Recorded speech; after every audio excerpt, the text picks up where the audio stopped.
Hi, and welcome to First Second Sketch School. I'm Carey Pietsch, the artist and co-adapter on the Adventure Zone graphic novel series. There are 2 books in the series out already, that's Here There Be Gerblins and Murder on the Rockport Limited.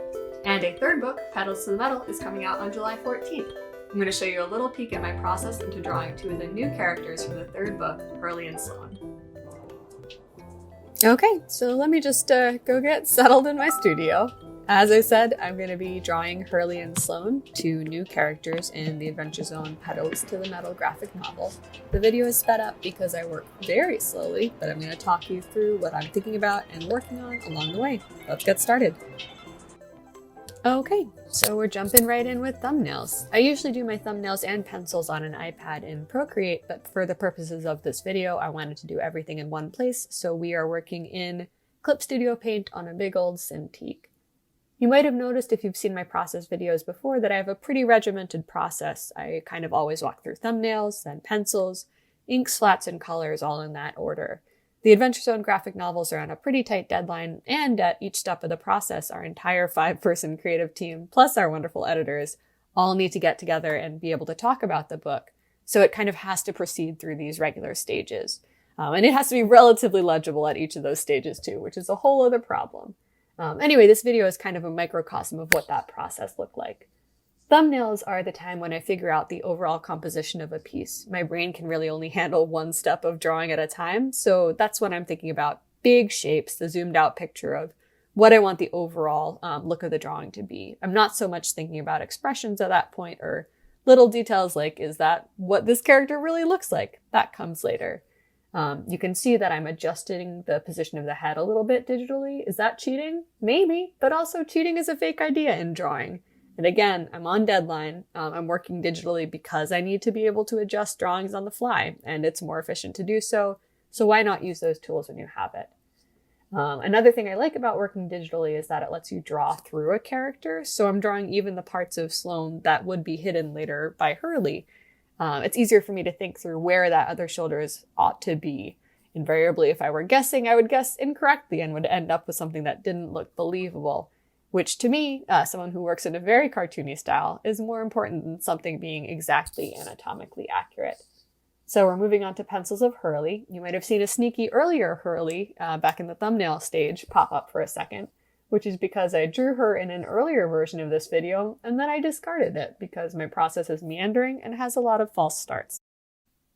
So I'm starting in on pencils with Hurley, right in with her expression, because that's fun for me to draw. She's got these great little fangs. Actually, all of Hurley is fun to draw, and so is Sloane. They're a treat. You have to make fun for yourself where you can when you are drawing an entire comic. Anyway, at this stage, I'm kind of thinking about balancing expressiveness with a little bit of a nod towards accuracy. Again, I don't care so much about being exactly on model. I think it's much more important that the acting comes through strongly. And as long as the character is recognizable, it's fine. I trust you, the reader. I think you can do the work to figure out what's going on. Even if Hurley's hair is a little bit off from how it was when I was drawing this book 6 months ago, that's okay. It's still Hurley. We both agree. I really like pencils. For me, they're the stage of the process where I get to do the most balancing the fun problem solving of finding expressions that work in the overacted theater way that I think is most effective for comics, with it still being early enough in the process that there's room for me to play around and kind of take my time with finding that expressive line. I'm also faster at pencils, so part of that is just me enjoying what's easy. You can see here that I'm flipping the drawing horizontally. That's a way to check if the drawing kind of reads accurately from the opposite perspective. If you mostly read books left to right, then you tend to read drawings in the same way, and literally flipping the drawing or holding a mirror up to it if you're working traditionally is a really useful way to force you to see errors you might not otherwise spot. I do that all the time. Again, it's been months since I've drawn Hurley, so you could see me fiddling around a lot there and trying to remember, like, how long is her wonderful little mullet? Was I exactly right? I don't know, but I like how it turned out. Okay, now we're moving on to inking. I don't have as much technical training in inking as I do in drawing overall, so thinking about line weight and expressiveness and quality of line is all still very much a learning process for me. Lately, I've been trying to think about how I can make it feel as much like a satisfying puzzle to solve as pencils do for me. And for me, a lot of that has been leaning into how can I use these tools, this adjustment of line quality, of variation in line weight, to heighten an expression, or to emphasize the main idea of a pose or a piece. For me, a lot of comics work comes back to that, of how can I use these different tools in my tool set to emphasize exactly what it is that I'm trying to say. I do want to take a minute to point out Hurley's little ear tufts. There's not a lot of actual drawing instruction in that video, but that part is very important to me. A little bit of wolfishness really goes a long way. So I paused for a second there, I think to go and actually look up what Hurley's outfit looked like during the portion of the book where they're actually racing battle wagons. She's got this fun sleeveless look going on, which maybe is not the most practical thing to do when you are in a desert getting thoroughly blasted by sand. But that's fine. It's comics. And also it shows off her shoulder freckles, which are important to me. I've turned off the sketch layer there to kind of see how the inks are looking overall. And I also flipped horizontally again to check on how that mullet and bangs lengths are looking. Again, is this perfectly accurate to how it was in the book? Definitely not. Is it still Hurley? Definitely.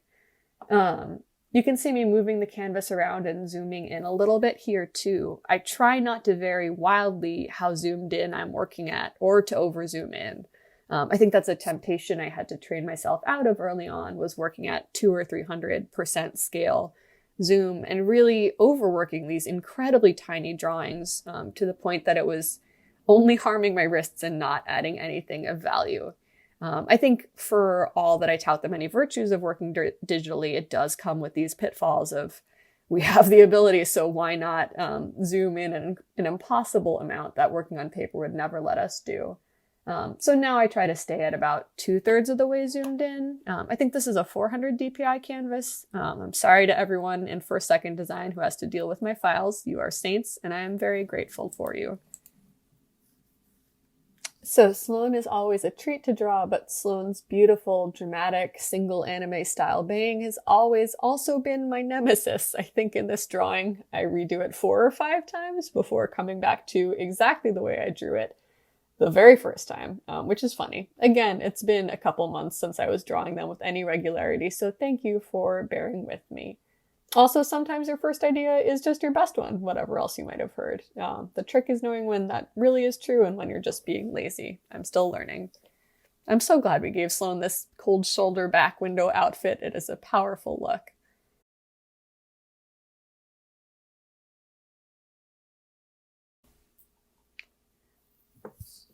So at this point, I'm going back in to flip the canvas horizontally and check on how it's looking again. At this stage, there's a couple of places where I go in to specifically flesh out the line weight a little bit more, or balance the areas that have more visual interest with areas that have less visual interest by adding a little bit of detail in some places and erasing it out in others.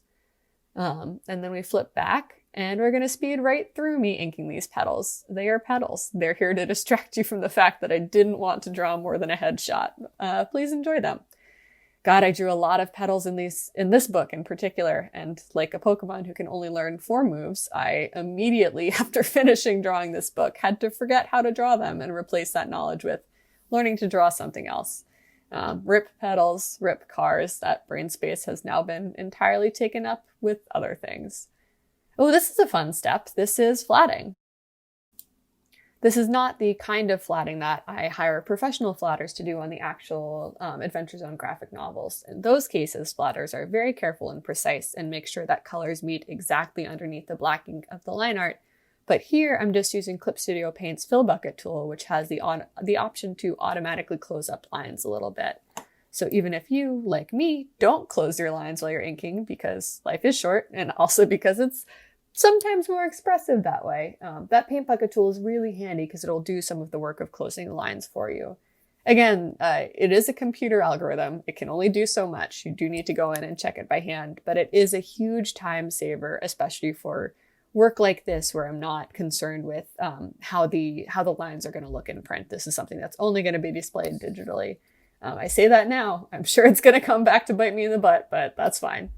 So essentially at this stage, I'm making myself a coloring book that I can then go in and from a pre-selected palette, because I've already kind of defined these areas of different colors, just drop in the actual colors that I'm going to use for this drawing. So it is a massive time saver. I'm very, very grateful for this step.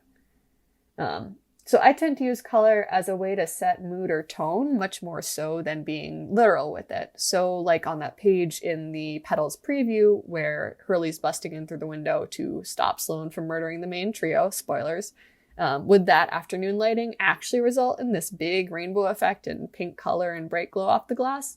Probably not, but is it the mood and does it look cool? Definitely yes, and that's more important to me. You might notice in reading the Taz graphic novels that I don't actually use a lot of cast shadows on characters. That's again because I'm on a deadline and because I don't want to distract from the cartoony nature of the drawings.